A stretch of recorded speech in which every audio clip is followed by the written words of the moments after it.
Nature is nonlinear. Nature is mechanics. Nature is composite. Nature is structured. In short, nature is the dance of nonlinear mechanics of composite structures. प्रकृति गैर रैखिक है, प्रकृति यांत्रिकी है, प्रकृति समग्र है, प्रकृति संरचित है. संक्षेप में प्रकृति समग्र संरचनाओं के गैर रैखिक यांत्रिकी का नृत्य है. भूमिमंगलम भूमिमंगलम उदकमंगलम उदकमंगलम अग्निमंगलम अग्निमंगलम वायुमंगलम वायुमंगलम गगनमंगलम गगनमंगलम सूर्यमंगलम सूर्यमंगलम चंद्रमंगलम चंद्रमंगलम जगतमंगलम जगतमंगलम जीवमंगलम जीवमंगलम देहमंगलम देहमंगलम मनोमंगलम मनोमंगलम आत्ममंगलम आत्ममंगलम भूमिमंगलम उदकमंगलम अग्निमंगलम वायुमंगलम गगनमंगलम सूर्यमंगलम चंद्रमंगलम जगतमंगलम जीवमंगलम देहमंगलम मनोमंगलम आत्ममंगलम सर्वमंगलम भवतु भवतु भवतु सर्वमंगलम भवतु भवतु भवतु सर्वमंगलम भवतु भवतु भवतु. Om.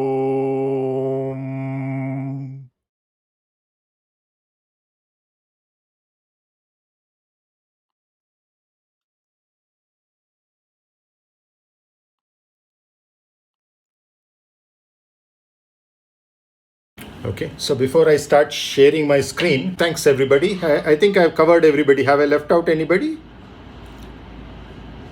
Okay.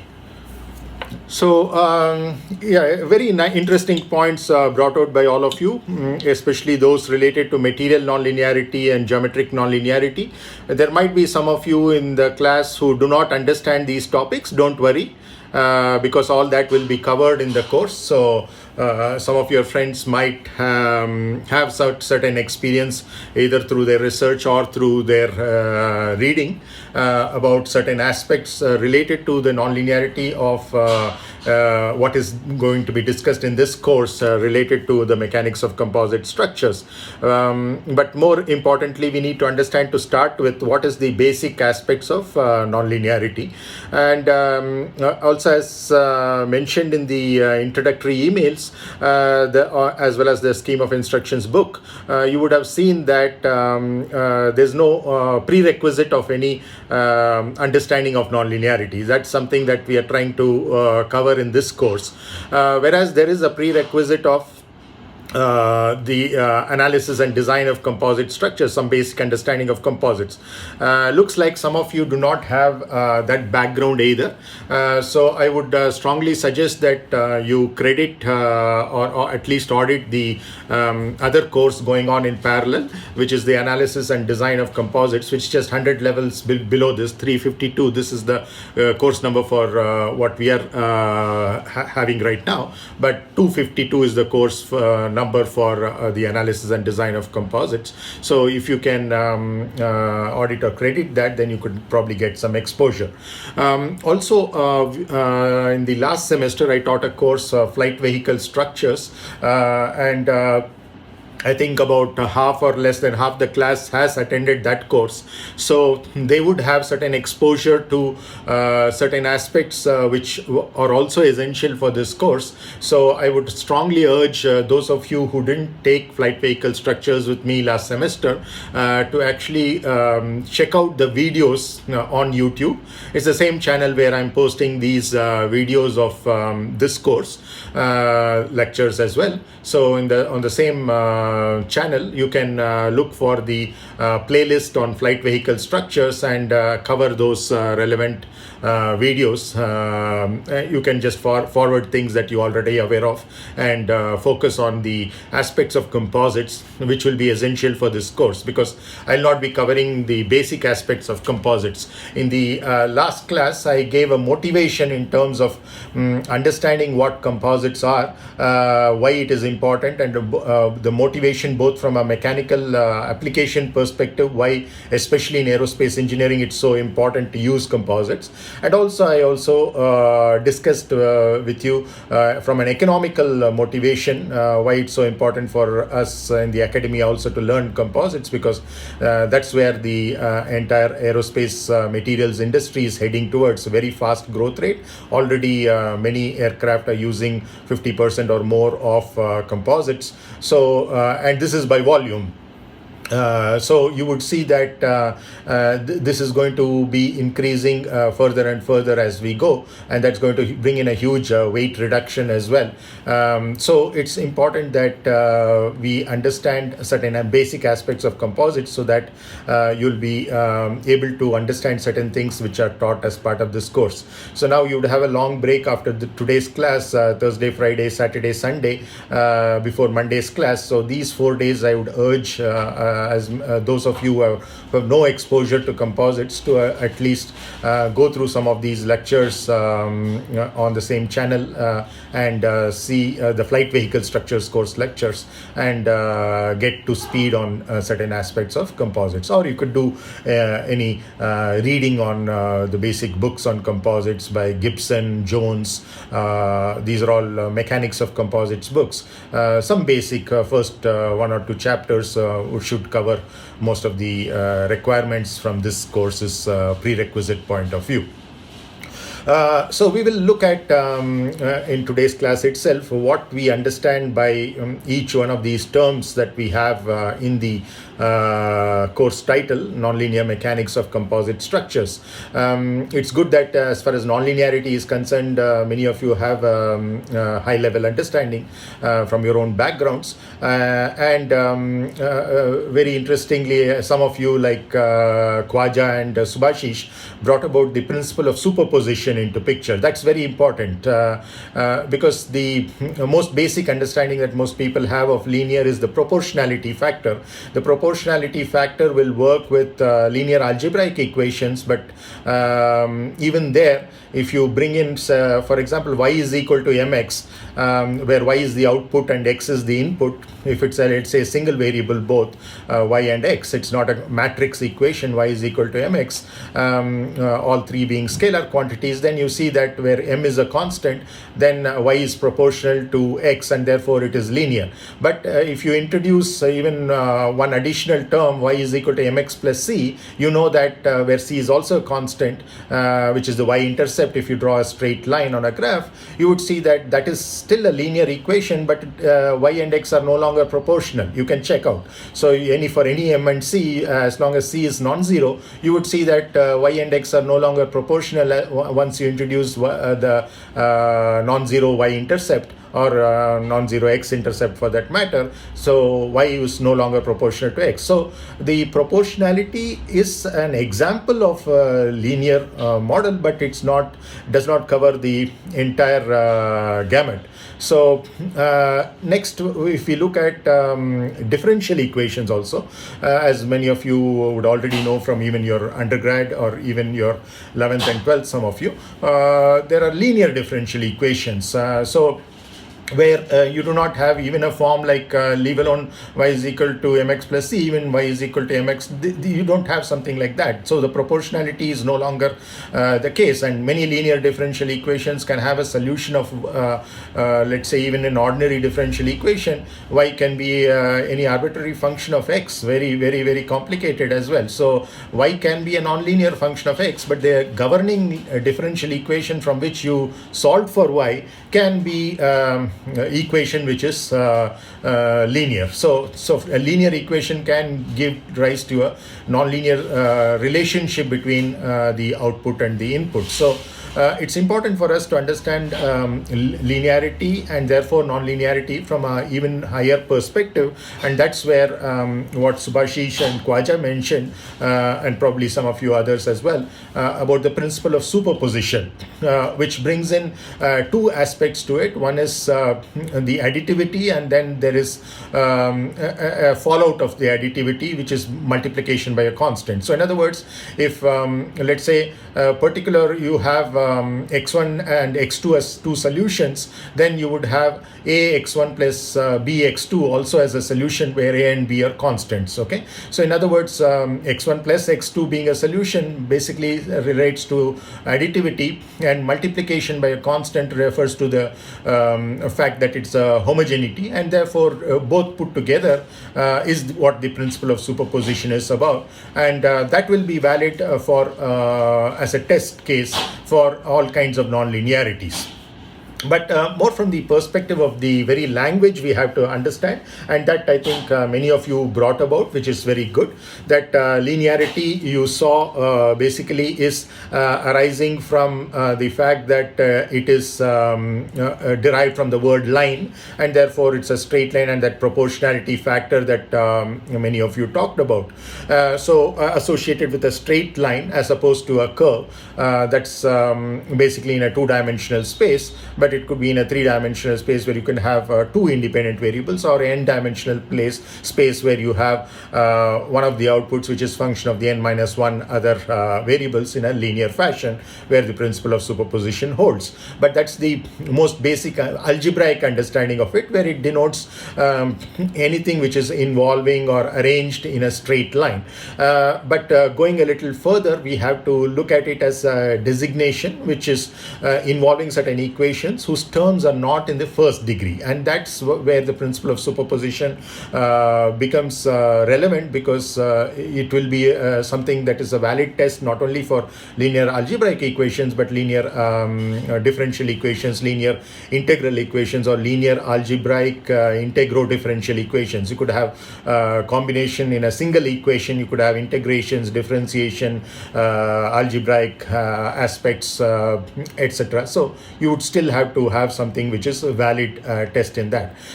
That's as far as the mathematical perspective is concerned, where we are having measurements which are so sometimes even in any space which is more than one dimensional is referred to as nonlinear in certain aspects, certain branches of engineering or science. So any n-dimensional space where n is greater than 1 might be referred to as nonlinear, but that's not the kind of nonlinearity that we are going to be exploring over here.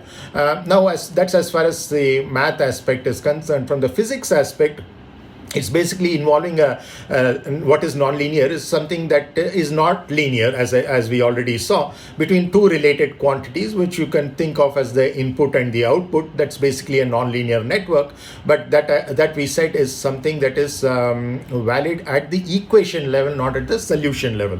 So if you are clear about that aspect, which is why the principle of superposition is valid at that level, and therefore you have to understand that you have to be a little careful, because there's a wide type of equations that you can have, which are the governing equations. Some of you even mentioned boundary conditions, contact mechanics, and nonlinearity associated with contact, etc. So very good. So these are all indeed extremely important problems from a nonlinear perspective, and we'll look at some of these things.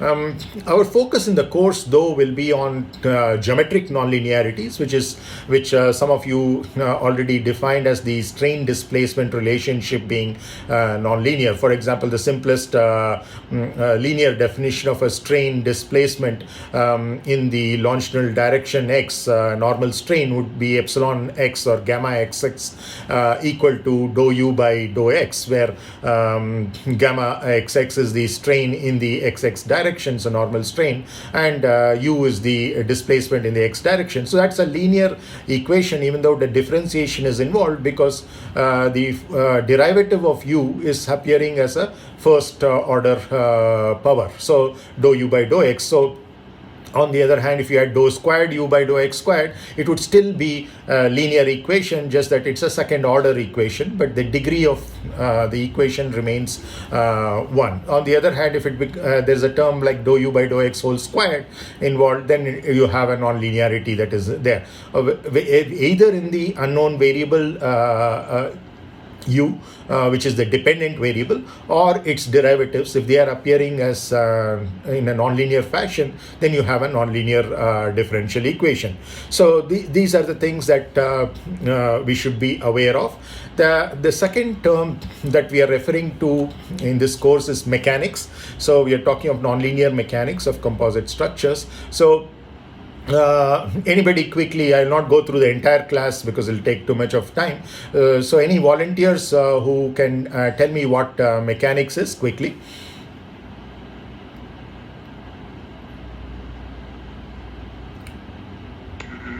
Yes, sir. Yes, please go ahead.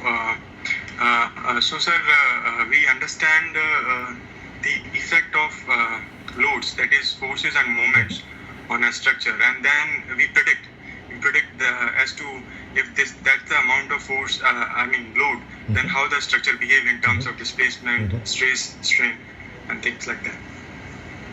Very good. Yeah. Anybody else? If you have a different perspective from what was told already.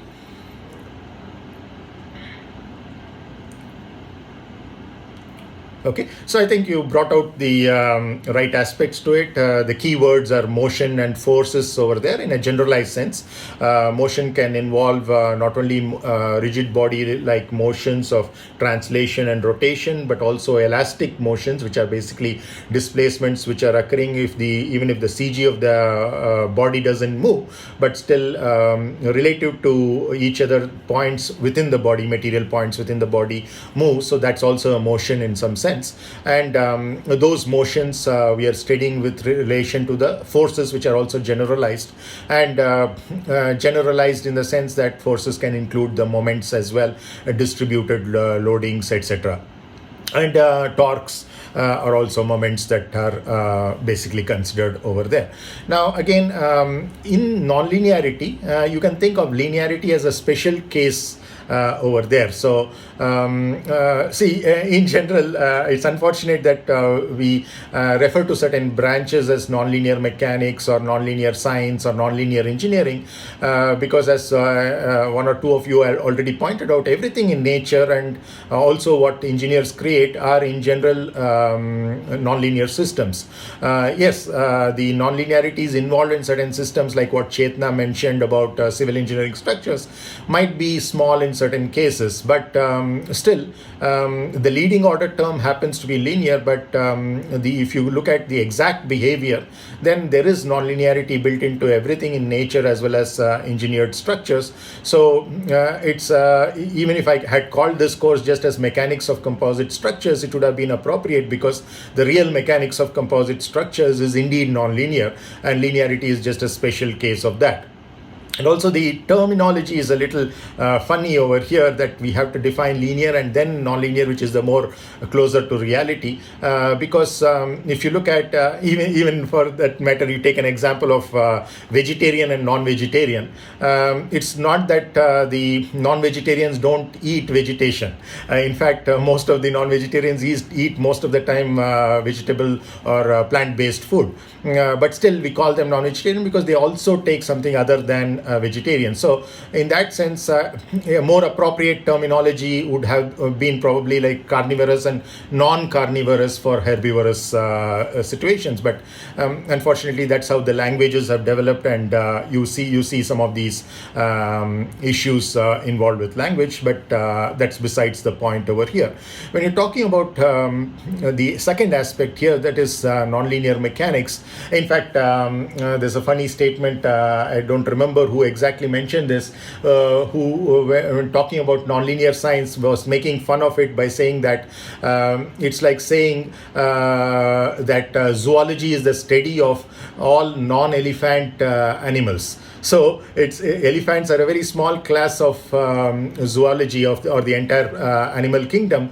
But just because somebody is focused on elephants, they say that zoology is the study of non-elephant like things. So it's like saying that something is distinct like that. But in reality, the bigger portion is what is nonlinearity, and linearity can be, if you understand nonlinearity well, linearity can be always brought out as a special case of the nonlinear model. Now coming to mechanics, as many of you pointed out, as one of you pointed out rather, it's the relationship between forces and motion, which basically is a Newtonian mechanics way of looking at it, whereas our approach in this course will be more of a non-Newtonian mechanics, which is also classical mechanics, but more from the energy principle point of view, wherein we'll be talking of the Lagrangian Newtonian mechanics or Hamiltonian mechanics, Jacobian, and things like that. So various variational principles that are involved, and how we can derive our equations from. So there are two basically broad approaches towards looking at classical mechanics itself. In addition to classical mechanics, as you know, there is the quantum mechanics at very low length scales, which we are not bothered about. For composites, we will be looking at micromechanics, which is at the most we will go down to the fiber diameter level, which as I said in the previous class is of the order of 10 microns or so. So we don't need quantum mechanics there. Classical mechanics will do. And then we'll also be looking at the nonlinear aspects of that particular mechanics, both from a geometric and the material perspective. And then if you look at the other branch of mechanics, which is relativistic mechanics, where you're dealing with speeds which are of the order of the speed of light, about 3 lakh kilometers per second. So again, obviously, we are not dealing with, in this course or in most aerospace engineering related work, unless you're dealing with lasers, etc. You're not dealing with those aspects which are relativistic in nature as well. We are dealing with speeds which are much, much lower. Even if they are hypersonic vehicles, they are much faster than the speed of sound, or maybe 5 times the speed of sound or 10 times the speed of sound, but still way, way below 10 times the speed of sound would be about 3000 meters per second, whereas what we are talking about is 3 lakh kilometers per second.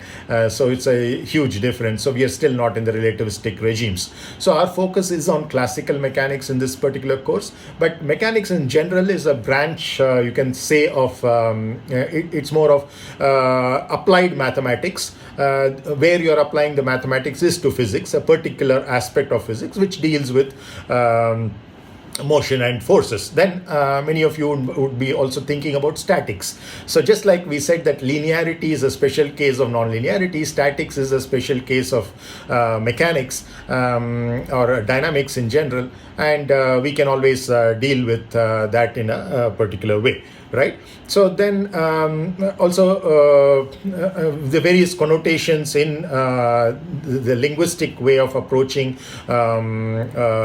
mechanics also, just like in linearity. And like I said, one of the ways in language, from an English language perspective, to say that any one-dimensional space is linear and anything which is above one-dimensional space is nonlinear. That's not the kind of nonlinearity we're talking about. Similarly, in terms of mechanics, people talk about those who are working in the area of mechanics. So we call them those technicians as mechanics, or even the machinery associated with mechanical engineering, or certain working parts which have certain moving parts like motors, etc., also related to mechanics, etc. So that's as far as the mechanics is concerned. So nonlinear mechanics. Then I would not want to leave out even the word of there. It's a preposition, fine, but nonetheless it plays an important role by bringing or bridging together these two aspects. That is,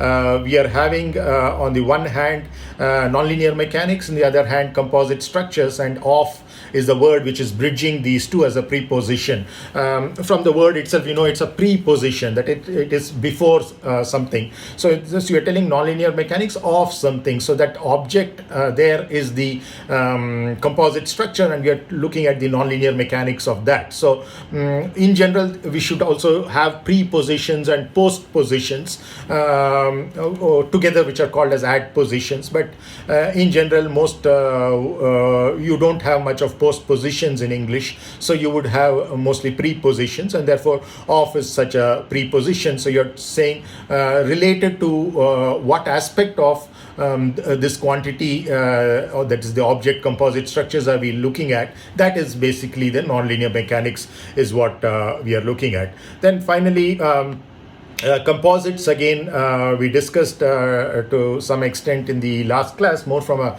motivational perspective, but essentially it's something that is made out of more than one element or more than one parts to it, which are easily distinguishable. So that's where composites are different from alloys. I would have talked about this in a little more detail in the flight vehicle structures course. So those of you who are not familiar with those aspects can visit those lectures, as I already mentioned. But essentially, there is a distinction between alloys and composites, because alloys are also made out of multiple materials, but the length scales involved are much smaller, and you cannot actually visibly distinguish between these elements. So you have, in the case of a composite, a very clear interface between two elements, the two major elements being fiber and matrix, but in general a composite can have other additives as well, some of which we had also mentioned in the previous course. So we'll not go into those aspects here, because our focus will be on the modeling of the nonlinear mechanics of composite structures. So essentially, it's made out of more than one part and or elements, as you can call it. In our case, it's basically the fiber and the matrix, and that's essentially what is good enough for our understanding of composites over here. And that reinforcement can be either a long fiber, a short fiber, a whisker, or it can be even particulate composites, etc. So there are various possibilities over there. But what we encounter mostly in many aerospace engineering structures, at least the primary structures, are long fiber reinforced composites as of today. You could have probably going forward in the future nano composites, which are finding already a few applications, but not as many as the long fiber reinforced composites, where you could have nano reinforcements like graphene, which is a 2D reinforcement, or you could have carbon nanotubes and things like that. Okay, so then that's as far as the fourth word is concerned in the title, composite. And then the final word, the fifth word, is the structure. And many of you, I was glad you introduced yourself as I'm in the structure stream, I'm doing my PhD in the structure stream, etc.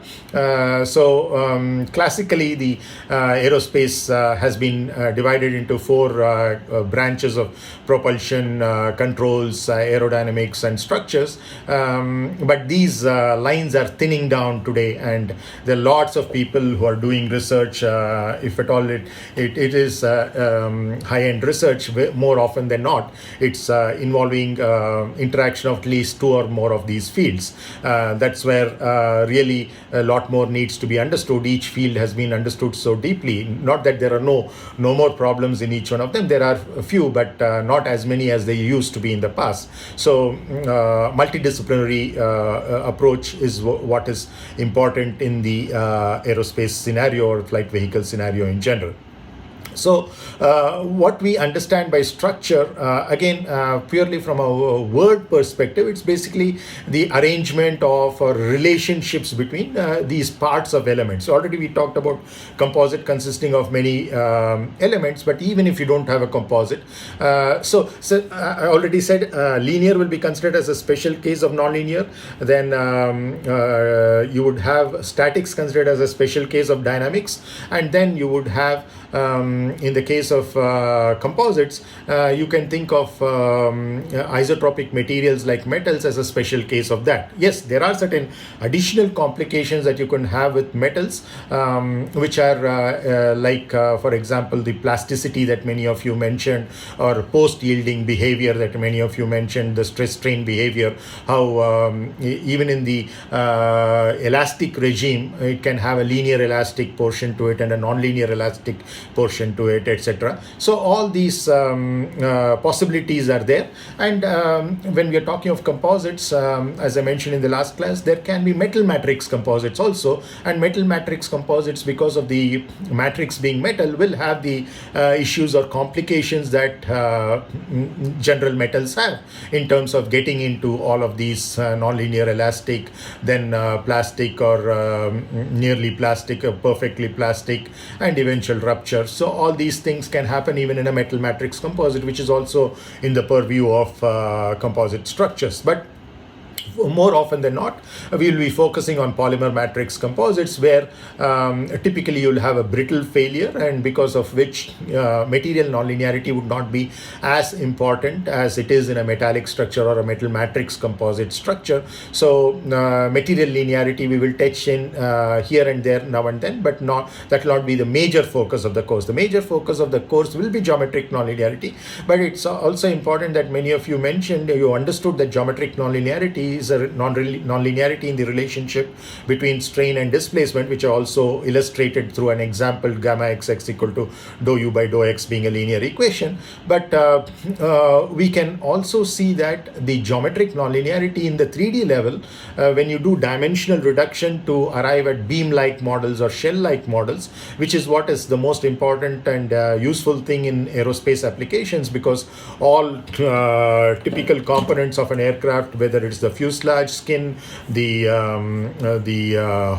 wing skin, the horizontal tail skin, the vertical tail skin, all of these are shell-like structures. And then you have skeletal structures which are inside, because they are semi-monocoque constructions. If some of you don't understand this terminology, again, I'd refer you to go through some of the flight vehicle structure courses in terms of what these stiffened structures, why they're called semi-monocoque as opposed to monocoque.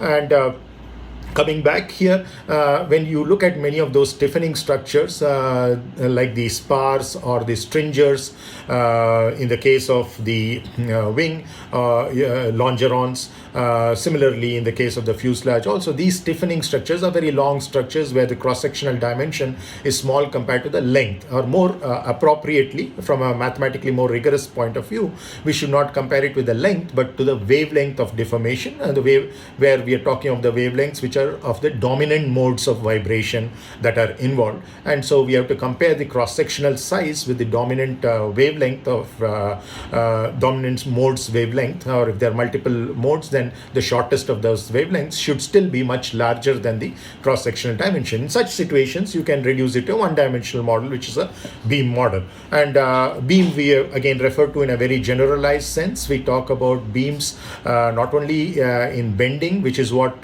you would have been, many of you in the undergrad would have been exposed to the term beam referring to a bending element, but here we refer to any one-dimensional element as a beam. Just like when we say force, it's a generalized force including moments. When we say displacement, it's a generalized displacement including rotations. Similarly, when we say beams, we refer to it in a generalized sense, where we are talking about the possibility not only of bending but also extension, compression. So it could be columns also can be called as beams. And then we also can have, apart from bending, you could have torques which are acting on the one-dimensional structure. So you have a torque which is applied to it, and in general all of these can be happening simultaneously, and some of them could be concentrated, some of them could be distributed and acting at various locations. There could be various boundary conditions. All of these are beams. And similarly with shells also, the boundary conditions that you have could all be very distinct, but still all of them are included in what we are going to study in this particular course. So from a more basic perspective, when we talk of structure, it's basically the arrangement of a relationship between the parts or elements of something which is complex. So it need not be, let's say, multiple set of beams like what it is in the case of the skeletal construction of a wing or the fuselage stiffening, but also even the individual elements are having so many parts to it. If it's made of a composite, it's having multiple materials. If it's made of an alloy, it's made out of multiple metals, etc. So there are various components to it, and you're trying to give a certain structure to it. So basically you're trying to give certain understanding or ordering to what is actually something which probably is random, so which looks random, but once you try to understand it deeply, you try to give a certain order to it. It's an order to chaos, as you would say. So that's basically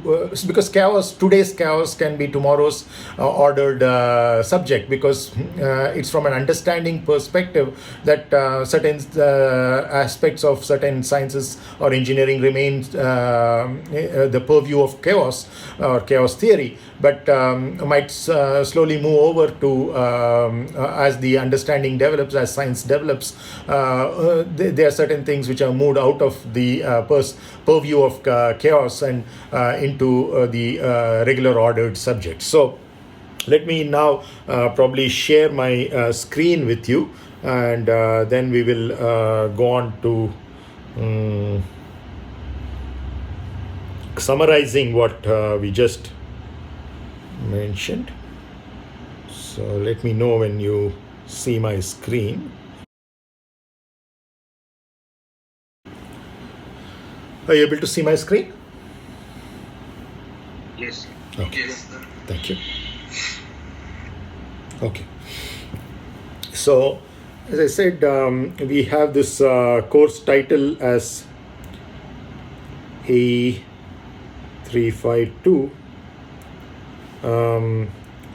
There's various aspects associated with it. One is it's non-linear.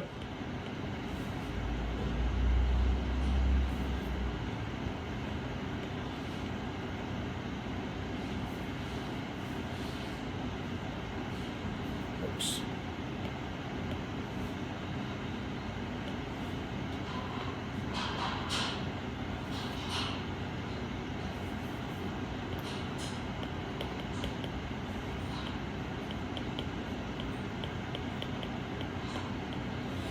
Okay, so this is essentially the title of this course, those 5 words that we were trying to discuss, the first one being non-linear. I'd like to look at it from a much more broader perspective, and also in terms of the repercussions for this particular course, because it's very important for us to see the bigger picture. See, as a leader, which all of you are going to be, even if you eventually work as academicians or as engineers in the various industries, or as researchers, eventually as you further in your career, you're all going to be involved with leading teams and teams of people. And when you're leading teams of people, you're essentially people managers, and you are called a leader only when your perception or perspective is much more holistic, much more bigger, and therefore your teammates, your team members can benefit from your view, or the bigger view of what they're all working on, and where each one of their parts that each of the team member is working on will fit into eventually. So that understanding of a broader picture is important. So I would rather call this, let me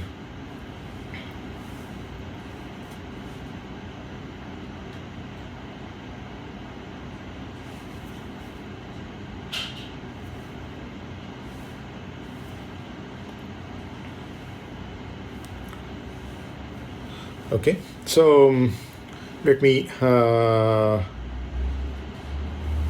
call this as, for each one of these words, I'll tell you what is the ability that you have to perceive. So as a leader in nonlinear mechanics of composite structures, what are you essentially required to do? Or for that matter, any aspect of nonlinearity for that matter. Again, see, just like in science or engineering or math, you have a certain field or domain on which you're operating, and you have certain functions which are defined on that particular domain. So it's important to understand what that domain is as well. So let me call that domain as, say, within. Okay, so within something you have to have certain ability to perceive. So each of us perceives different things in different regimes, right? So it's like that proverbial thing you might have heard of the six blind men who groping on an elephant. One of them is touching the leg and thinking that it is basically a column or a pillar, and somebody is holding the tail and thinking of it as a cord or a rope, etc. So there, so various kind of perceptions can be there. So you as a leader is supposed to have the overall perspective and then basically tell each one of the people working in your team where they are supposed to be looking at. And the whole idea is to develop a culture of leaders rather than leader follower kind of a business, so that eventually your teammates are also brought to that bigger perspective and therefore a brighter picture. So in that sense, we talked about nonlinearity in various ways. Each of you gave your own perspective. I also gave mine, and also told what it means from this course perspective in terms of geometric nonlinearity, material nonlinearity, etc. And also as a test, we saw that principle of superposition is the one which will be valid whether it is algebraic linear equation or a differential equation, etc. But from a much bigger perspective, we have to see nonlinearity as an ability to perceive reality. That is, So it's an nonlinearity is an ability to perceive reality. As many of you mentioned, everything in nature is nonlinear, and so are the engineered structures, or engineered systems as well. Any systems, so you have even the controls people will be studying nonlinear control theory. There's a lot of aerodynamics which is nonlinear in nature. The Navier-Stokes equation itself is a highly nonlinear equation, which is the governing equation for a lot of fluid flow. And similarly, if you're looking at the engine propulsion aspects, lots of nonlinearities are involved in terms of the combustion process, etc. So, so where are we looking at perceiving this reality when we are talking about it from a, let's say, our own course perspective or any modeling kind of a perspective? You, I think, very clearly brought out one. I think one of you, I don't remember the name, you talked about the mathematical model that is involved there. And so that's essentially what it is. So it could be a mathematical model, it could be any other model, but essentially you are setting up a model for the analysis and eventually for the design as well. You're probably going to use that in an iterative fashion. So within that model, you have to have an ability to perceive that reality, and reality is nonlinear. So the model could be linear because that the nonlinear behavior is a higher order behavior, and therefore you're not probably exposed to those aspects of the nonlinear terms, or they may not be very important for the limited application that you have. But in general, the reality is nonlinear, and the ability to perceive that nonlinearity in all of your models, even if it's a linear model, to see where the gaps are and where you're missing things, or what are the assumptions that you're taking into account. So the assumptions playing a very important role in moving from the model to the reality over there. So that's essentially this relationship. What is nonlinear is your ability to perceive a reality within the model. So that's basically what you're doing over there. Next, if you look at mechanics, similarly, what mechanics is also an ability to perceive something and within something else. And as many of you mentioned, mechanics is the study of motion involving displacements in a generalized sense, which could be rigid body like displacements, elastic displacements. It could involve rotations, which are global rotations, local rotations, warping, etc. Various kinds of motion in the presence of various forces, etc. And statics as a special case of that. So you're basically what you're looking at.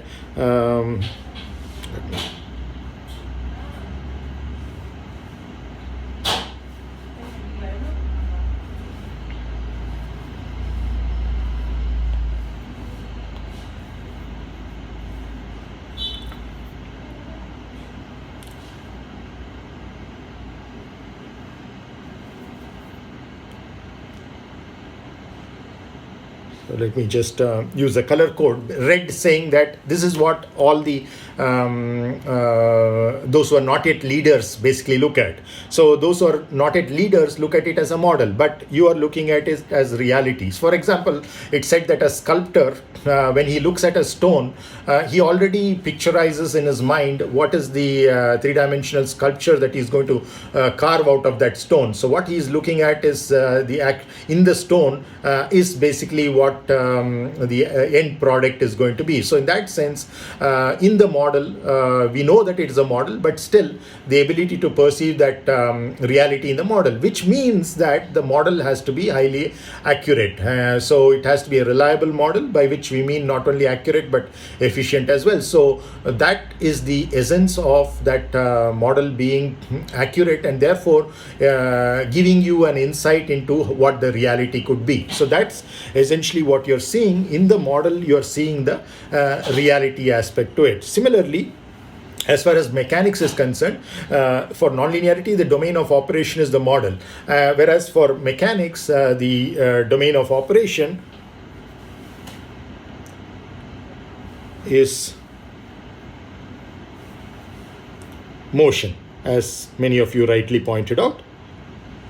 And there are various ways in the Newtonian mechanics approach to it, but the way we will be looking at it from this course perspective is using energy principles. So the ability to perceive what are known as the maxima or minima, or more generically, the stationary principle involved with that particular motion. The stationary principle could be those which are associated with the Hamiltonian or a Lagrangian, etc. Various principles. Some of you might have gone through the total minimum potential energy principle, etc. So here we're not talking of either minima or maxima, because there are lots of wide class of problems, as we shall see probably later in the class, that in one of the future lectures, we would see that there are certain quantities which need to be maximized rather than minimized. So we are basically combining all of those together and calling that as stationary principles.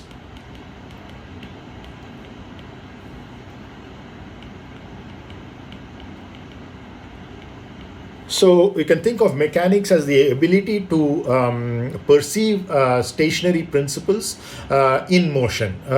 So within that domain of motion, you're looking at the ability to perceive that stationary principle. So if you're able to do that, you are more of a leader. Whereas if you're not a leader, you'll just be perceiving that motion alone.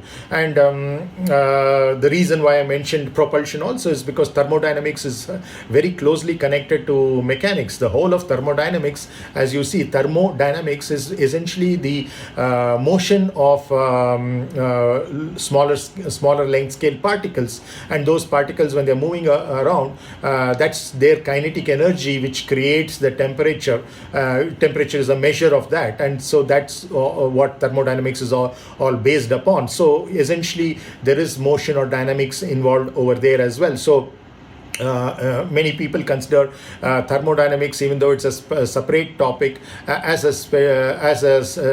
subset of the study of mechanics. It's a classical mechanics at that. So that's important to understand, more of statistical mechanics, etc. So, but essentially classical mechanics, which can give rise to the understanding of the micro scale particle movement, not yet quantum, but still micro scale particle movement. You can understand the behavior and then deduce a lot of the thermodynamic laws and the thermodynamic behavior. So that's essentially what mechanics is all about from the perspective especially of this course, and also the perspective of a leader.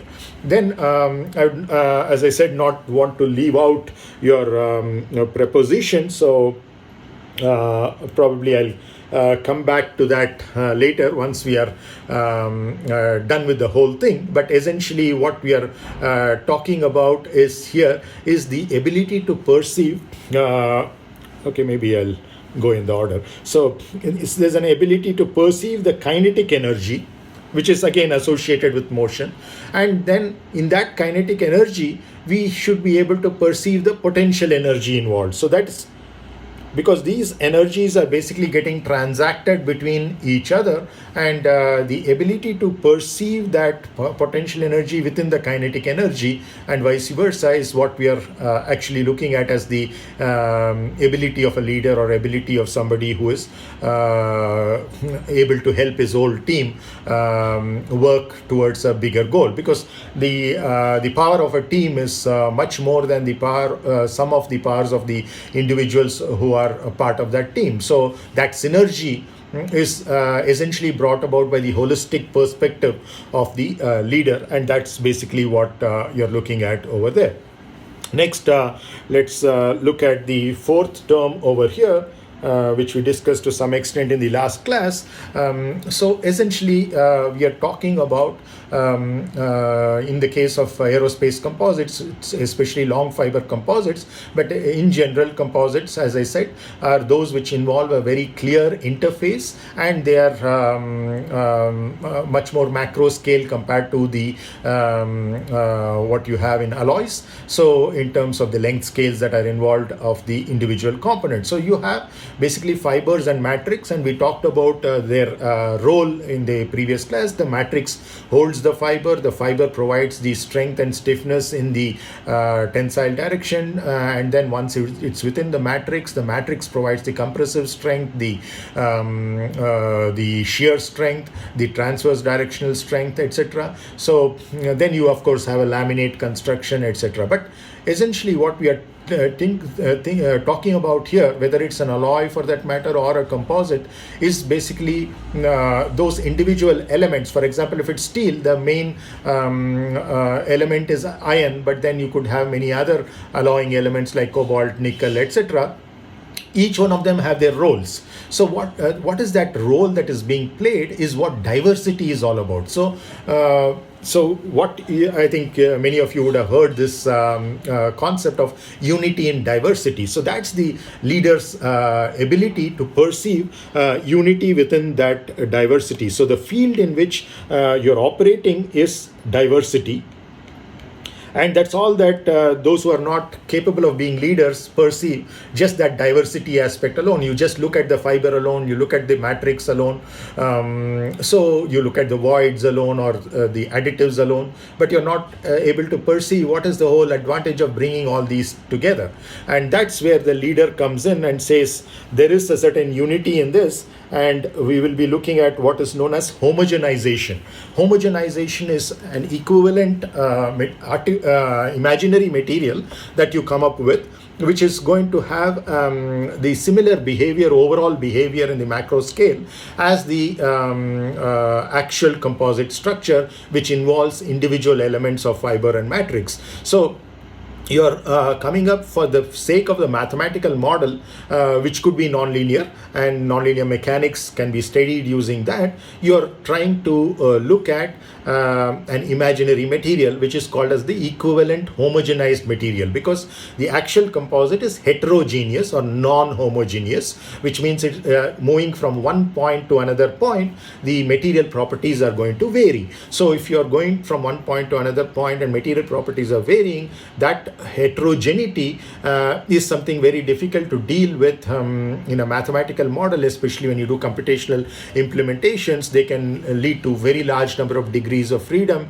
and it can become too mind-boggling to actually even solve simple problems. So if you have an equivalent homogenized structure, you can understand the overall behavior, and there are possibilities to go back to the individual element behavior where necessary, as I shall point out in the next class. So here we are talking about the unity in diversity. So that's as far as the composite is concerned. So there is diversity, that is the reality that everybody looks at, but as a leader, by doing the equivalent homogenization, you have made modeling and the computational implementation, or even an analytical implementation if necessary or where feasible, possible. So that is because the leader is seeing that homogenization possibility, which means that he or she has looked at the unity in the diversities. That's essentially what composite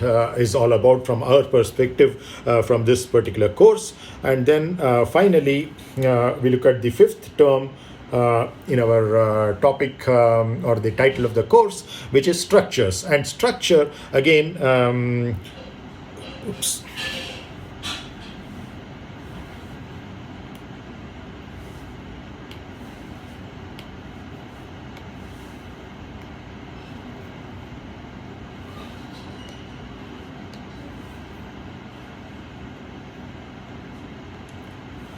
Okay, so structures, just like composite is unity in diversity, what you're looking at is structures. You say something is structured means that it is ordered. So there is certain order that you're perceiving even when there is no order actually. So essentially what you're looking at over here is order, whereas those who are not capable of being leaders are actually perceiving chaos over here. So your ability to perceive order in chaos is what brings you into the concept of this structure, something which is structured. Some of you might be crediting another course which is going on right now, which is related to unstructured grids. So where in CFD, Professor N. Balakrishnan talks about the ability to have meshes which are not the regular kind of finite difference method or finite volume method meshes, but those which are unstructured, so which can evolve. So there's no certain constraints over the space and the time, especially in the Eulerian fields that fluid mechanics people look at.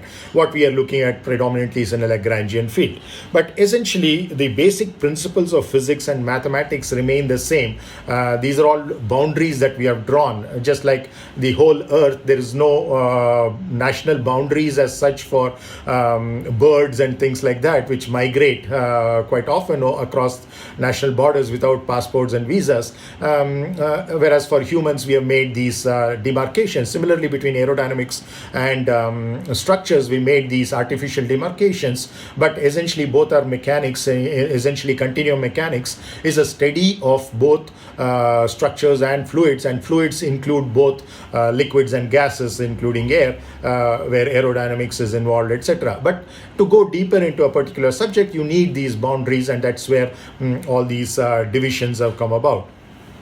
In this context, there is a institute colloquium tomorrow at 4 o'clock. So if you do not have any class conflict with that, I would urge you to attend that. It's in the broadcast emails that you would have probably received from the assistant register, Veerana Kamar.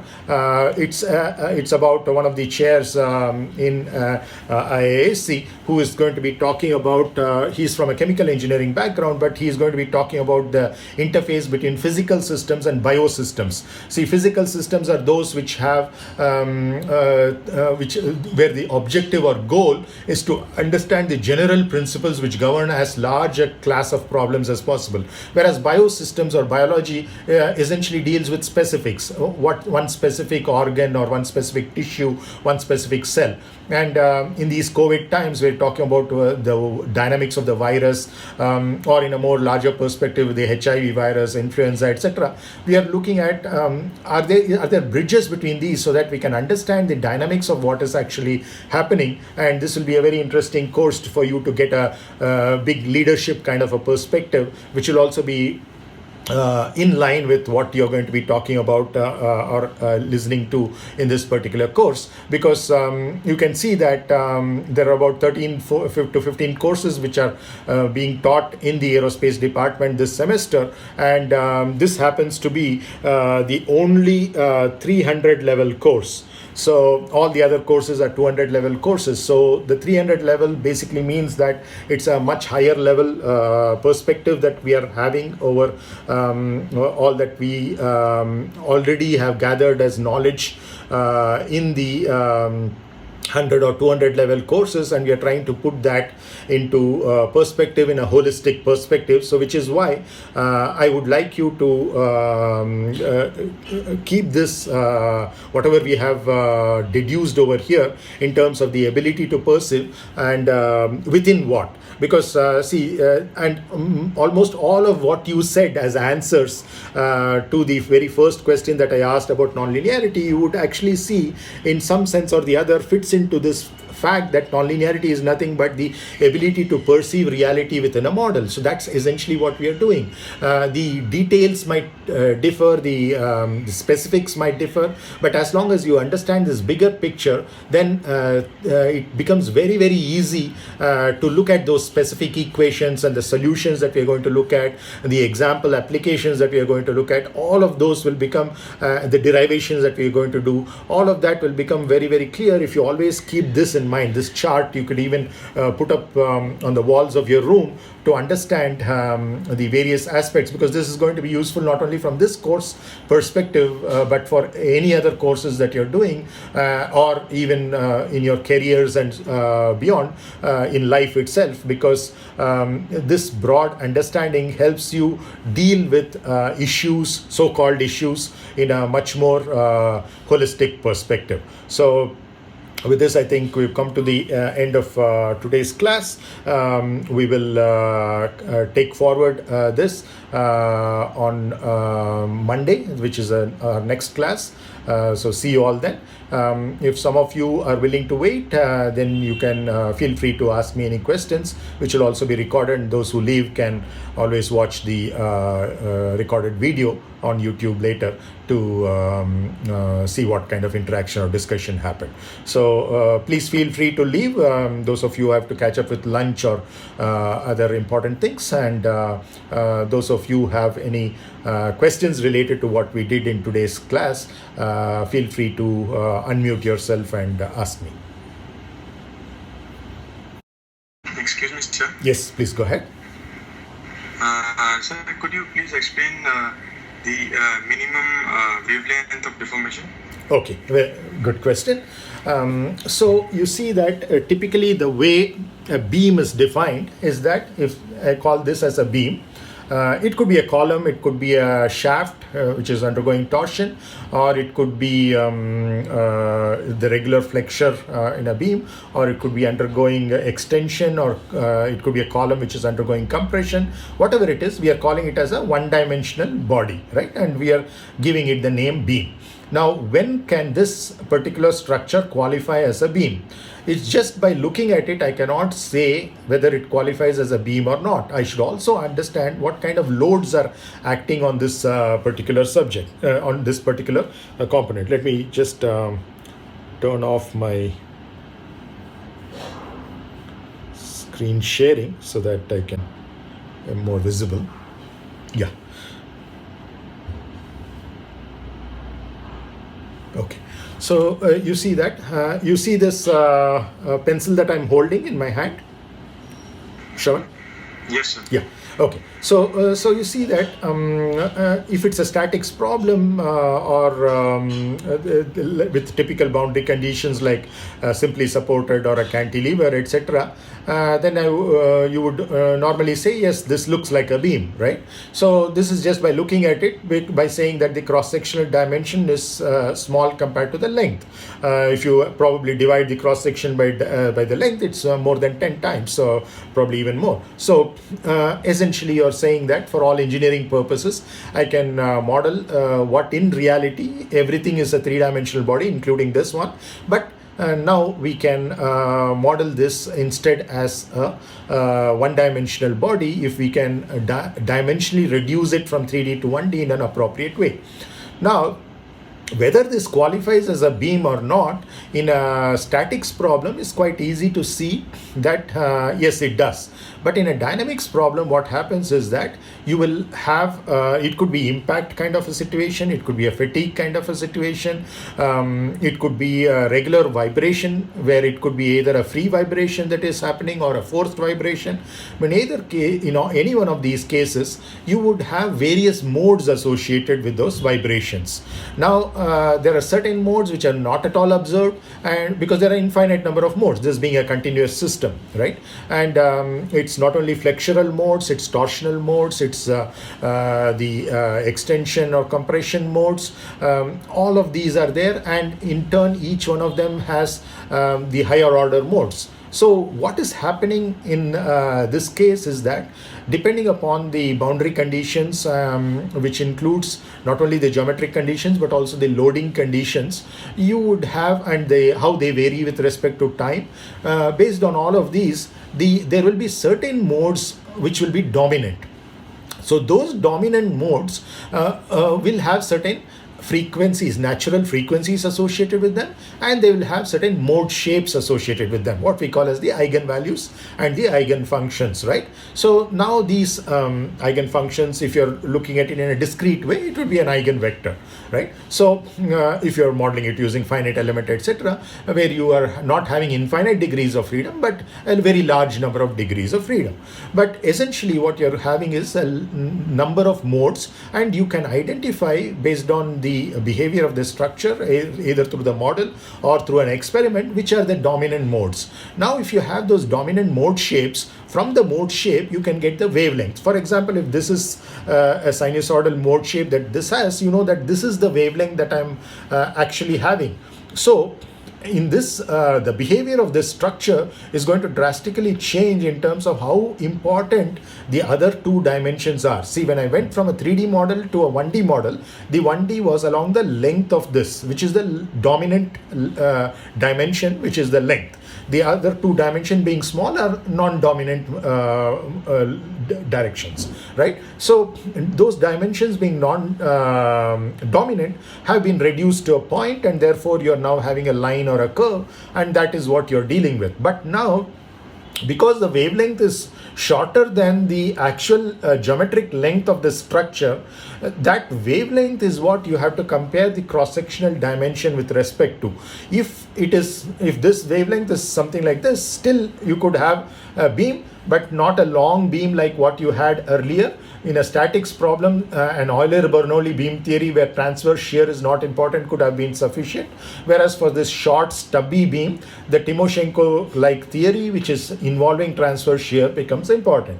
So you would still be okay with a beam kind of a model. But now if an even higher mode is excited, and that is the dominant mode or one of the dominant modes, then you would have the wavelength becoming even shorter. So suppose it becomes as short as this portion is the wavelength of deformation of this particular beam, either in flexure or torsion or extension compression, doesn't matter. In one of these modes which is dominant, you are having that. So then what you're dealing with is length or a wavelength which is almost of the same order of magnitude as the cross section. It could be even 4 or 5 times, but still it's of the order of magnitude of the cross section, and therefore in moving from a 3D reality to a 1D model, you are making assumptions which are no longer valid, because the whole possibility of moving from 3D to 1D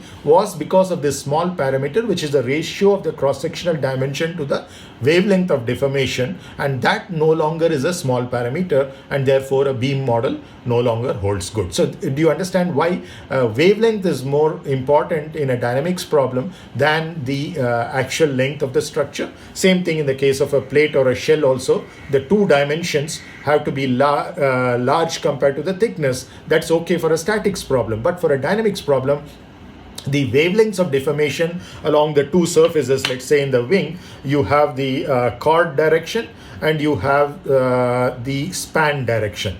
So in these two directions, the dimensions are very, very large compared to the thickness of that cover skin. Okay, I'm not talking of the entire wing, but only the wing skin, let's say the top skin of the aircraft wing. So if you're talking of that, that is a thin kind of a structure. Normally you would have modeled it as a shell, and if the curvatures are not very large enough, it's just one panel of the wing, you might even model it as a plate. Whether it is a plate or a shell model, you would have said that if the plate or shell's dimensions are large compared to the thickness, then okay, it's good enough to be modeled as a plate or a shell. That's valid valid only for statics or low frequency vibrations. Once you have high frequency vibrations or impact problems where much higher frequencies can be excited, and therefore mode shapes with smaller wavelengths can be excited. And here wavelength, we are talking of wavelength in two different directions. The mode shape of a plate or a shell is a two-dimensional surface rather than a one-dimensional curve, which was the mode shape of a beam-like component. So in this case, what you're going to have is to compare with those smaller of the two wavelengths in those two directions which are dominant in the chord direction and the span direction. That is to be compared with the thickness of the skin. So if the thickness of the skin is small, still small compared to that, yes, well, good, go ahead with your dimensionally reduced model, which is in this case a 2D model, but otherwise not. So is that clear, Shravan? Badoria? Yes, sir. And also one more thing, sir. Yeah. How do we decide that these are the dominant modes?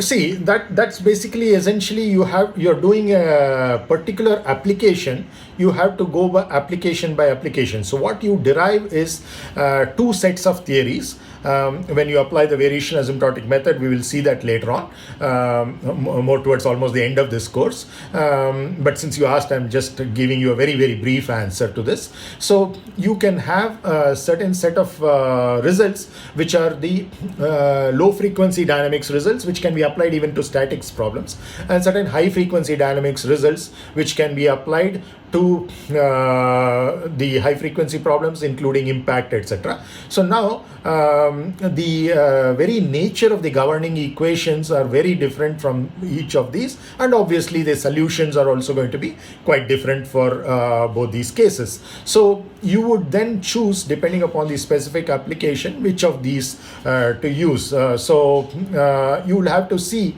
on a case-by-case basis, and the same structure at certain flight regimes. For example, the same wing skin that I talked about, in certain flight regimes, it might be operating in a low frequency dominant mode, and some others it might be operating in a high frequency. So there's no rigid line saying that yes, this structure is always going to be low frequency or always going to be high frequency. There might be some structures like that also, but in general, you can have the same structure depending upon the loading situations and the flight phases, etc., undergoing many different types of dynamic motion, and depending upon that, you have to appropriately choose the class of governing equations and or solutions. Clear, Shravan? Yeah. And sir, one more doubt. Can we consider rigid body translation and rigid body rotation as deformations? No.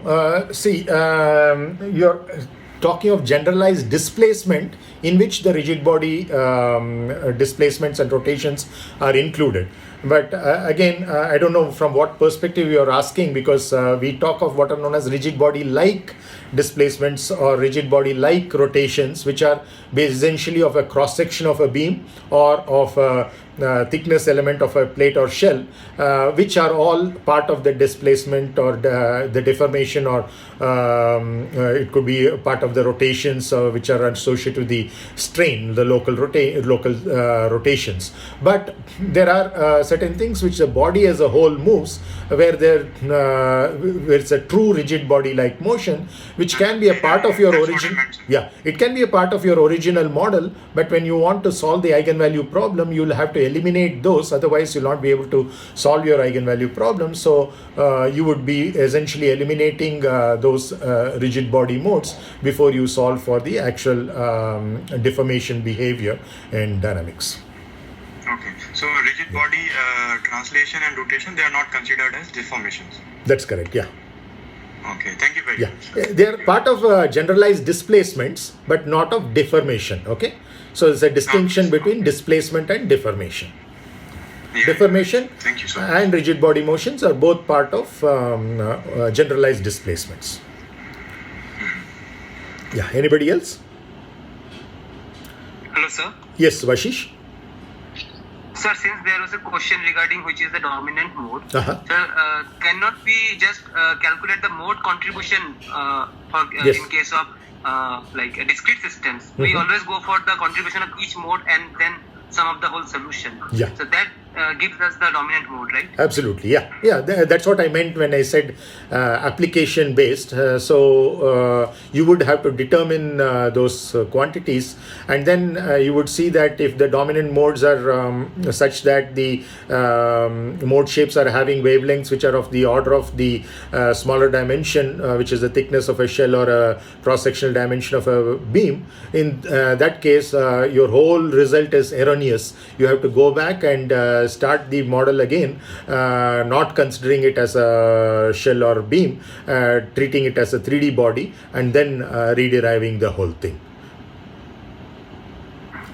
Yeah, right, sir. Yeah. Sir, and the contribution of each mode in turn depends on the natural frequencies and the force which is being subjected, the structure is subjected to, right, sir? That's correct, yeah. So in the forced vibration problem, that's what happens. But when you're studying free vibration problems, it all depends upon which modes are of interest to you in your application of the solutions for that free vibration problem. Because the free vibration problem can be done for any of the infinite frequencies that the system has, or in a discrete system like what you had, it could be done for any of the higher modes as well. But is it relevant or is it useful for the actual application? You will know. So based on that, you decide which modes are dominant, and then for those dominant modes, you check whether the small parameter is a small parameter, the geometric small parameter, and then you would decide whether to use the dimensionally reduced model or the original 3D model and do a 3D finite element analysis instead. Yes, thank you, sir. Welcome, Subhashish. Anybody else? Okay, thank you very much. We'll all meet on Monday next. Bye-bye. Thank you, sir. Bye-bye. Welcome. Bye-bye. Thank you, sir. Thank you, sir. Thank you, sir. See you. Most welcome.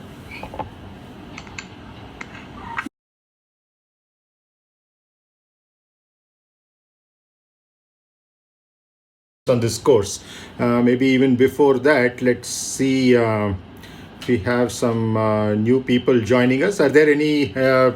Is there anyone who hasn't attended the previous class?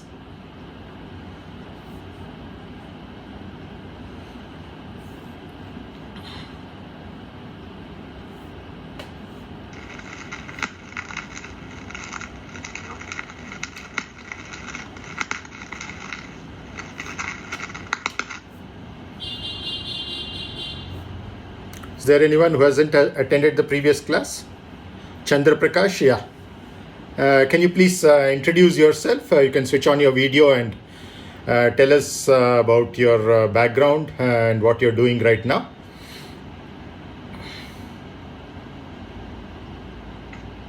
Good morning, sir. Yes, sir, Chandra Prakash. Sharma. Yeah. Can you switch on your video? Sir, I'm not able to see you. Yes.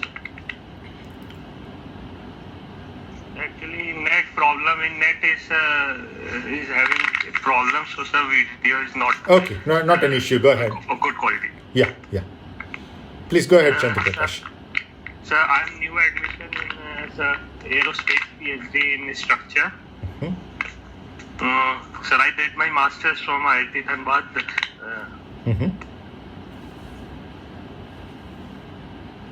Which department and what was your master's project related to?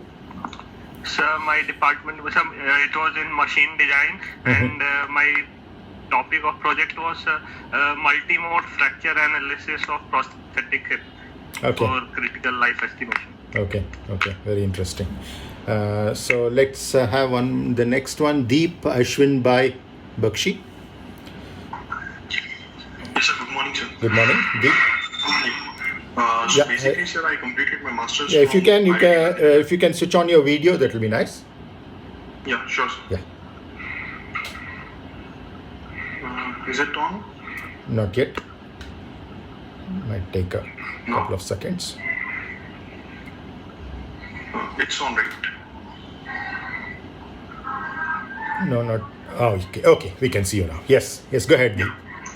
So basically, sir, I completed my master's from IIT Gandhinagar in mechanical stream, and I am rightly selected for PhD in aerospace and that too in structures. Okay. Talking about my project in my master's program was effect of morphology on the mechanical properties. Basically, we were doing something related to studying the properties of material by varying the structure of the structure, or basically the shape, outer shape. Okay. So this was all regarding these. Okay. Thanks, Deep. Quite interesting. Next, can we hear from Himanshu?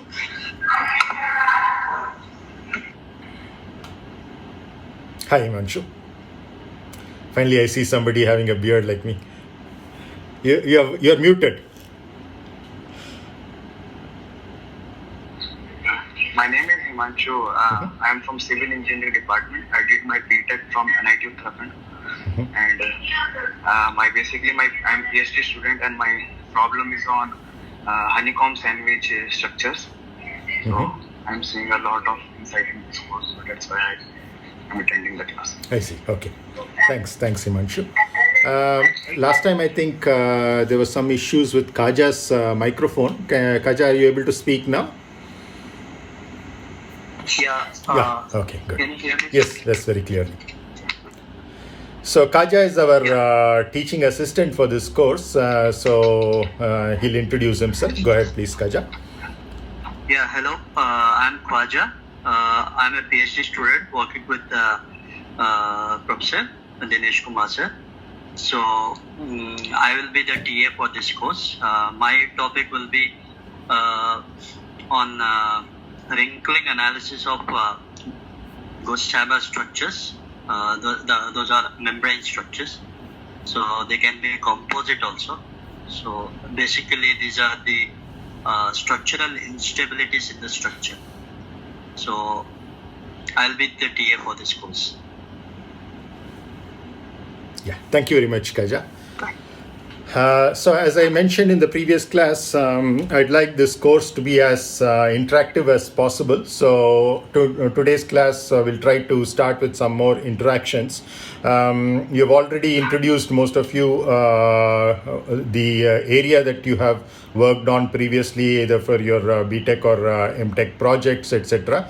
And also those of you who are already into your PhD for a while have also talked about your PhD related topics, and some of them are in the area of composites, some of them are related to non-linearity in certain sense. Now I'll ask a few questions. I'd request all of you to answer one by one related to what your expectations of this particular course are, and in order to understand that, first of all, we need to understand what this title of the course is. So there are 5 words in the title: Nonlinear Mechanics of Composite Structures. So from each one of these perspectives, I want you to go one by one and answer what you understand by each one of these words. So let's start with, let's say, the first word itself, nonlinear. So you can go one by one. Let's start with alphabetical order. Abhilash. Of course, it's very easy. You could say that nonlinear is not linear, which means you have to also explain what you think is linear. And there's no right or wrong answer here. Just want to understand your perspective of it, so that we can see where we all stand as a group. Okay. So please go ahead, Abhilash. What do you understand by the word nonlinear? Yes, so since I have not introduced you, I will give you a very brief introduction. Yeah, please go ahead, Abhilash. I'm a student in the Department of Aerospace Engineering itself. I work with Professor Suhasini Gururaja. Okay. And my work is concerned with multi-scale modeling. Though in my PhD, I am looking at micro-scale modeling of ceramic matrix composites. So yeah, that's a brief introduction, Professor. And the content of your course is something that's quite relevant to what I do, so, which I have not yet explored. So I thought I will attend the lectures and get to know more about this topic. Coming to the non-linearity, Professor, in the types of problems that I am currently working on, we don't encounter geometric non-linearities in the form of really large displacements. But the material non-linearities in the form of matrix plasticity, and also beyond the point there is damage in the form of fiber matrix debonding, delaminations, and so on that we are trying to understand. So that is the kind of non-linearity that I would be interested in. Okay. How do we model Okay. various approaches? What might be a good approach in certain class of problems and so on. Again, boundary non-linearity like contact is not relevant, but something like fiber matrix interfaces itself, the non-linearity posed by fiber matrix interfacial behavior would again be an area of interest for me. Okay. Very interesting. Okay, next can we have Akshay Ranjan Pathak? Yeah, good morning, sir. Yes. Good morning, everyone. Good morning. Sir, I would be mainly interested. Sir, introduction I have already read yesterday. Sure. I think. Course-wise, I would be more interested in why the non-linearities comes into picture in composites and how we handle them. And it would be good if we can have some 1 or 2 basic problems so we can better implement those in our actual problems. Secondly, I would be interested in the VAM methods application again, sir. So we are able to relate how the process goes on in real life problem implementations. Okay. That's all, sir. So what do you understand by non-linearity in the first place, Akshay? Sir, non-linearities, we can, for a basic understanding of our problem, what I have is non-linearities we can break into small linear portions and solve it and evolve a solution, basic approximate solutions. For composites, what I understand is we, as a material non-linearity is in terms of geometrical deformations, very large deformations, or delamination type of behaviors. If it's a perfectly bonded or a compacted structure where load transfer is ensured, there or whatever structures we work on, like internally pressurized pressure vessels, we don't find much effect of debond or delamination in the membrane regions. So we have not worked, or I am not at least exposed to those things to a larger extent. So for me, non-linearity, the basic first instinct is the material non-linearity, which we doesn't encounter much in long fibrous composites, at least, sir. Polymeric composites. Then it comes because of the large deformations as well as debond and delaminations, the interactions. So it would be good. That's why I took this course also. So at least I get to know about these things. Okay, thanks, Akshay. Anay? Thank you, sir.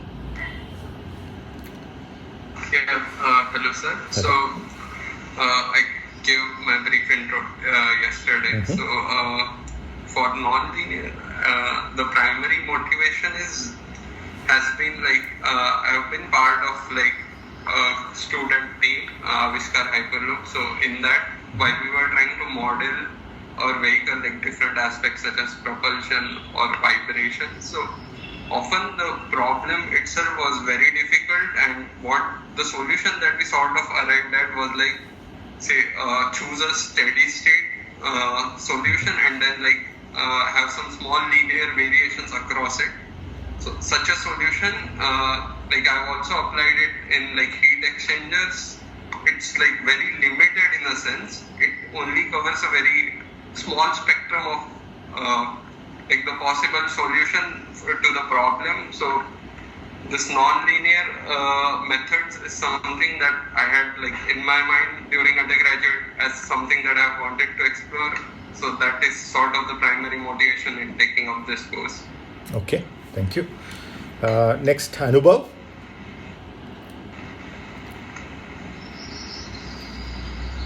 Hello. Hello. Hello, Anubhav. Yeah, we can hear you. You can turn on your video.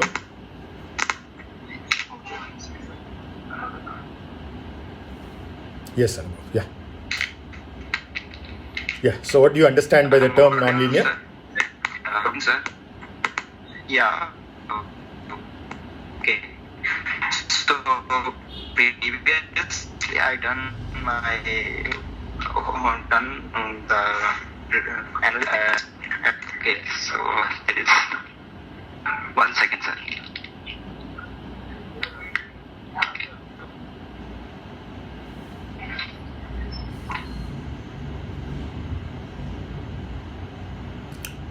Previously, Yeah, if you have a poor connection, then you can switch off your video so that we have better bandwidth for your audio.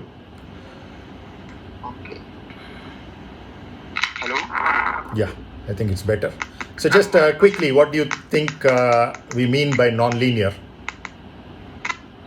Okay, so linear means actually the force is not force, that any particular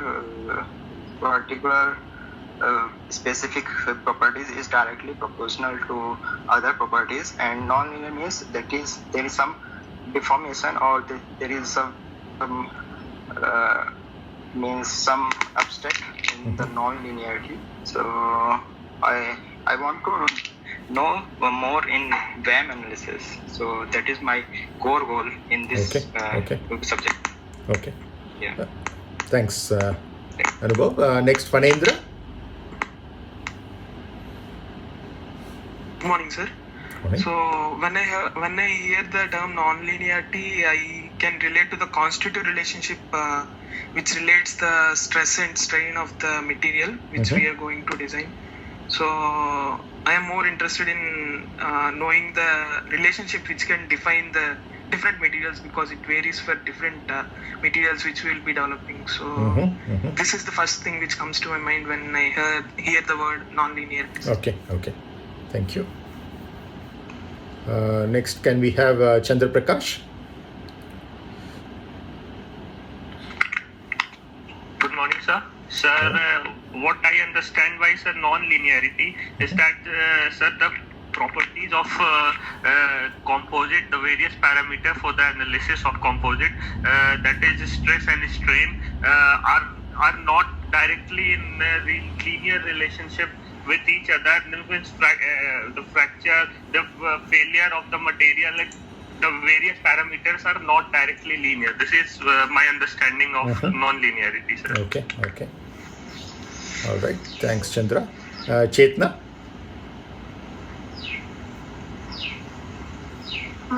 Good morning, sir.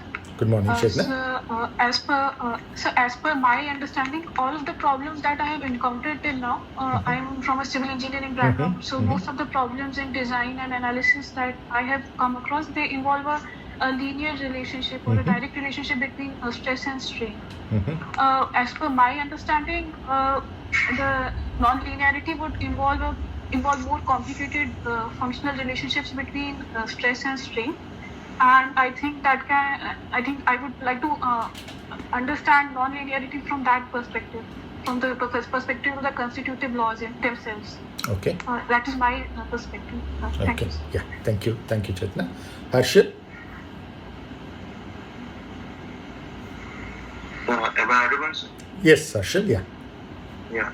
So when I hear the non-linear, so first thing came into my mind is what is linear. So linear is what I understand is Hooke's law, which we can state that it is stress is directly proportional to strain. So which is apply for linear materials. But for non-linear mechanics, we can say that stress is not directly proportional, but there will be a variable which will affect the strain and stress, so it is not in a direct proportional. So my project is also on composite, so which is a multi-layer, so which is defined as a non-linear. So I'm very insight to this subject. Okay. Thank you very much, Harshit. Harish. Good morning, sir. Good morning, Harish. For linearity, first, You can switch on your video if you have a reasonable bandwidth. Hello.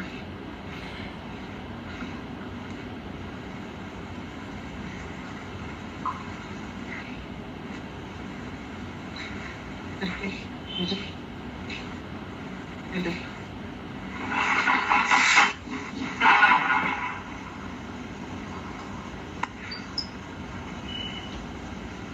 audible, sir. Yeah, you're audible, but I can't see your video. The video icon is a camcorder icon on the top, right? Can you see that? Yeah, okay. Go ahead, Harish. Yes, sir. About linearity, first comes to my mind is principle of superposition, about the homogeneity and additivity. And in structure point of view, the stress is directly proportional strain tells about Hooke's law.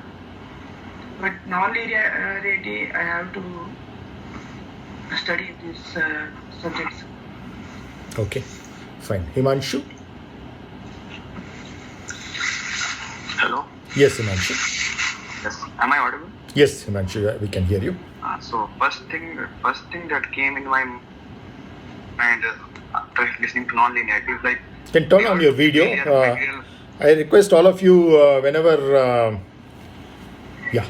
So whenever your name is called, please turn on your video before I request you again. Himanshu. So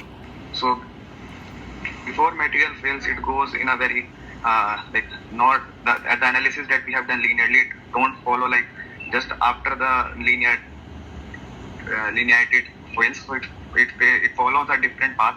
So for that we need to understand like how the material behaves prior to failure and what are the finite deformations that the material is going through, because in the linear part we only focus on the small deformations. The non-linearity for me is like two things, material and geometric aspects. So I want to learn these both things. Okay. Yeah, thanks, Himanshu. Kamal? Yes, sir. Good morning, sir. Good morning. Sir, non-linearity means like any input, output is not directly proportional, like stress-strain relationship. After yield point, it is not proportional. This is material non-linearity. And geometric non-linearity point of view also strain and displacement relation. This will not be linear. So this is my point of view. Okay, thanks, Kamal. Nanda Kumar? Yes. Thank you, sir.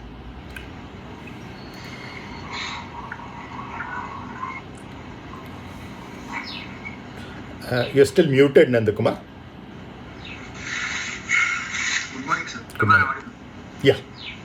Yes, actually, according to me, this concept of non-linearity and linearity comes when we model a physical system into a mathematical kind of set, so that we can understand. Initially, like in nature, all the systems are in general non-linear, but for our simplification and understanding the system, we derive out the system in a certain non-linear fashion and apply our assumptions to it, so that we can analyze it in a generalized linear way, and we can extract a lot of information in linear manner. But for generating real world problems like manufacturing, if we go further into them, we have to get some more accuracy for our model, so that we can work with them. So we go for non-linear mechanics or some understanding. That's my understanding. Yeah, excellent points there, Nanda Kumar. Thank you. Nilesh?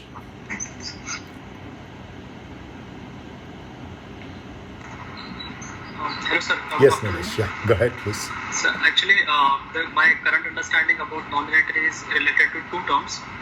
One is the division of the force displacement relationship from the straight line, and the second one is there must be some higher order terms in the definition of the strain or in shear strain.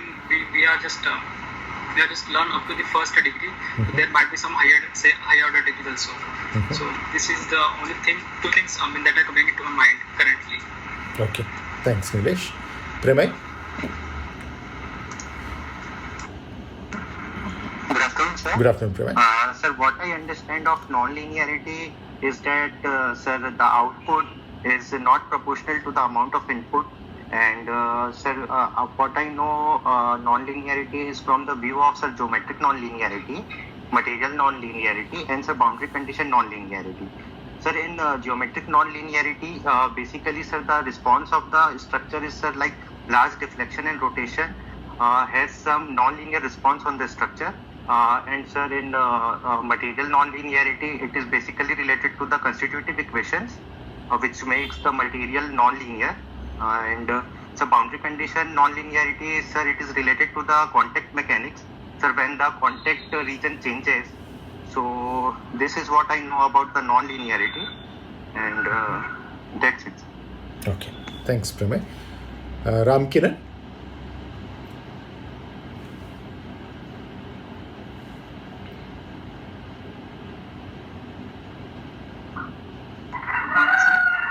Yes, go ahead, Ram. My name is Ram Kiran, and I'm studying PhD first year in aerospace structures. And non-linear, when I remember like first one, like plastic deformation, something, it's no longer linear, not like elastic. So, and my research work is on the non-destructive evolution of composite materials. And so, before it like, I think it is possible to linear to non-linear, it may just like, damage happens. So I want to study these stages, and I want to learn this. Okay, thanks, Rajesh. Good morning. My understanding of non-linearity is in two ways. One is geometrical non-linearity and another one is material non-linearity. So in my work, at this point, like I might be encountering material non-linearity, where it could be elastic. First I used to get confused between whether non-linearity exists only after plasticity or before plasticity. Then I realized in elastic region also we might be having linearity and non-linearity. So actually I want to get more clarity in this point. Thank you. Thanks, Rajesh. Ram Kumar Kaushik.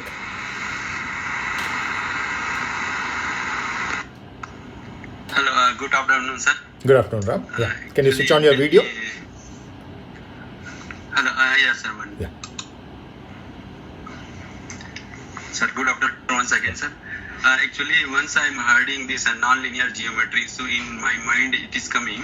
Basically, first of all, that proportional limit up to linear region. So stress proportional to strain, it is up to linear region. Then further, if you go any material or any geometric property further, so that will we have two types. One is a material geometry. If stress strain is not proportional, above the proportional, it may go ultimate or a failure condition. So that region is basically a non-linear material geometry.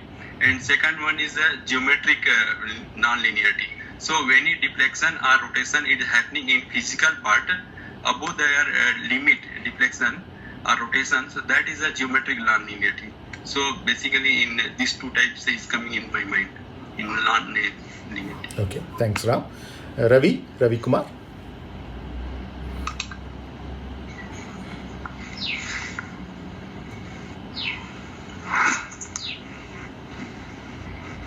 Good afternoon, sir. Good afternoon, Ravi. Can you turn on your video?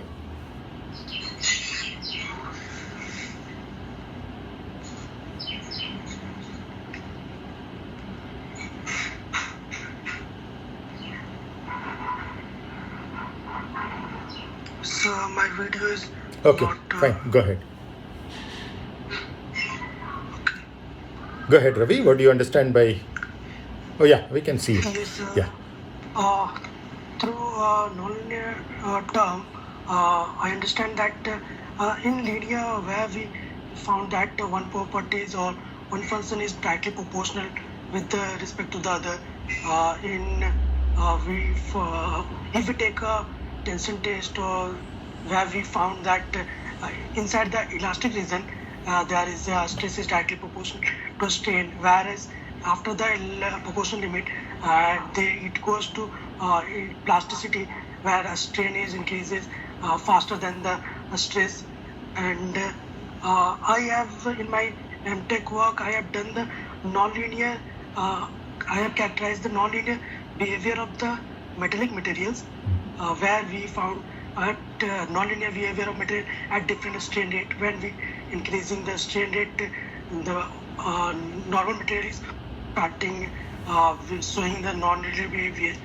From here, I want to know more about nonlinear and how it comes to work with the how it occurs in composite structures or composite materials. That's Okay. Thanks, Ravi. Renuka? Good afternoon, sir. Good afternoon, Renuka. So, in my understanding, sir, non-linearity can be both geometric and material non-linearity.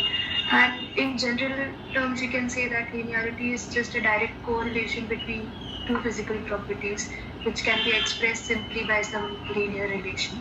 But when it comes to non-linearity, the correlation becomes much more complex, and it is not just direct proportionality.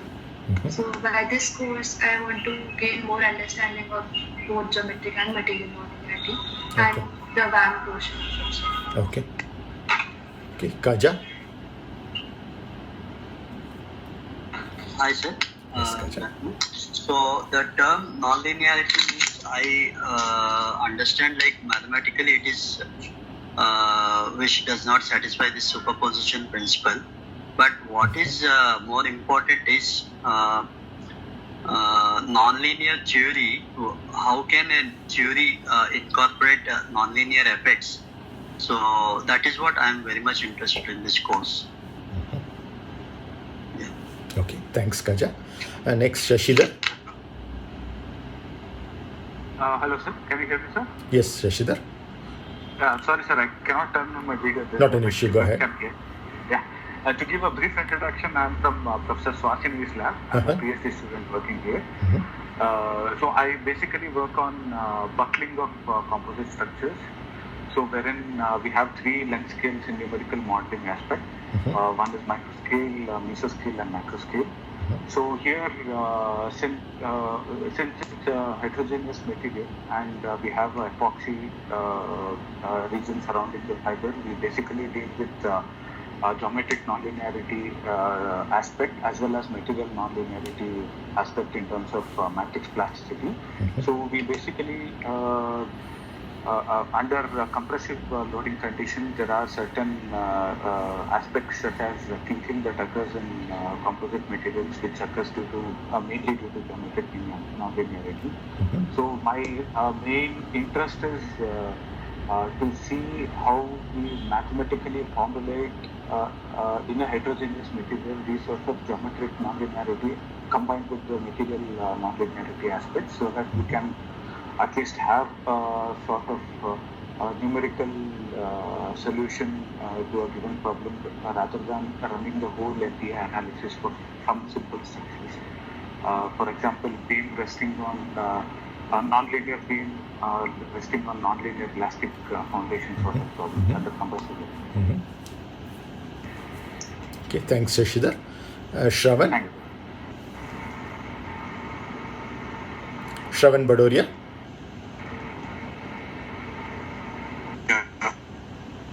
Yes, Shravan. Yeah. Good afternoon, sir. Are you able to hear me? Yes, we are able to hear you. Okay. Yeah. So in non-linearity, sir, mathematically, one quantity is not directly proportional to other. As in the height of a person with respect to time. I mean, we do not know if it's linear, it's growing exponentially, quadratic. But from mechanics point of view, as I understand of non-linearity is, if a structure undergoes a large deformation, I call it, or we may call it, geometric non-linearity, and in material non-linearity, we deal with the characteristic of a material beyond the elastic point. Also, I know of an example of airbag and parachute, where force at a point, it varies with time. So this is my understanding of non-linearity, sir. Okay, Thanks, Shravan. Deep Ashwin by Bakshi. Yes, sir. Yes. So, sir, basically, coming from the two words, first being the non-linear, what comes in my mind is material properties. In the linear, basically up to Hooke's law, stress is proportional to strain. But when we go beyond that, there is a non-linear behavior. I'm not sure what this term talks in with respect to this subject, but what I guess is something related to that only. That after the non-linear basically deviating, we are not able to predict from the linear or line relationship of the relationship between two coordinates. Talking for the composite, more than two materials find it and getting the properties desired, which only one material may not be able to substitute for, is what composite looking for. And third, mechanics. It will be basically the study of the forces which the material may be able to handle or something of that sort. This is what I get from. Okay, thanks, Deep Ashwin. You can lower your hand, Ashwin. Then Subhashish. Good afternoon, sir. Yes, Subhashish. Good afternoon. What I understand from linear and non-linear from the very basic point of view is that linear is something which is related to line and non-linear is something related to curve where the slope is not constant.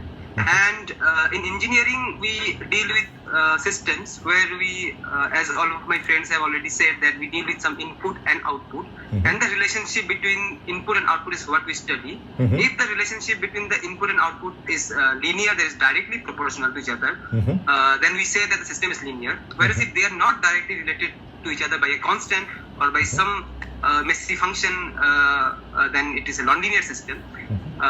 In structural mechanics, we encounter in general two types of non-linearities. Those are geometric non-linearities and material non-linearities.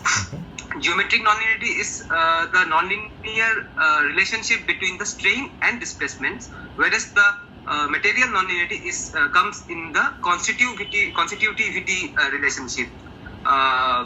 And the main problem of non-linearity is that in linear systems we can use the principle of superposition, which makes the mathematics very easy, whereas in non-linear systems the superposition does not hold anymore. We have to look for some advanced machinery to solve them.